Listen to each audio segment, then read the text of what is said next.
అందరికీ శుభోదయం. ఈరోజు ప్రతిజ్ఞ అనేటువంటి పాఠ్యాంశాన్ని చదివి మీకు వినిపిస్తున్నాను. మహాకవి శ్రీశ్రీ. ఈ పాఠ్యభాగ ఉద్దేశం శ్రామిక జీవన సౌందర్యాన్ని ఆస్వాదించడం, కష్టపడే వారి పట్ల గౌరవం కనబరచడం, విద్యార్థులలో సామాజిక స్పృహను పెంపొందించడం ఈ పాఠ్యాంశం ప్రధాన ఉద్దేశం. ఈ పాఠ్యాంశం మహాకవి శ్రీశ్రీ రాసినటువంటి మహాప్రస్థానంలోనిది. ఆయన ఒక గేయాన్ని మీకు వినిపిస్తాను, వినండి. పొలాలన్నీ హలాలు దున్ని ఇలా తలంలో హేమం పిండగ జగానికంతా సౌఖ్యం నిండగ విరామ మెరుగు పరిశ్రమించే బలం దరిద్రికి బలికావించే కర్షక వీరుల కాయం నిండా కాలువ కట్టె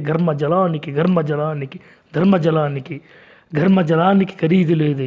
నరాల బిగువు కరాల సత్వ వరాల వర్షం కురిపించాలని ప్రపంచ భాగ్యం వర్ధిల్లాలని గనిలో వనిలో కార్ఖానాలలో పరిభ్రమిస్తూ ధనిక స్వామ్యానికి దాస్యం చేసి యంత్రభూతముల కోరలతో కార్మిక వీరుల కన్నుల నిండా కనకనమండే గలగల తొనికి విలపాగ్నులకు విషదాశ్రులకు ఖరీదు కట్టే శరాబులోడోయి.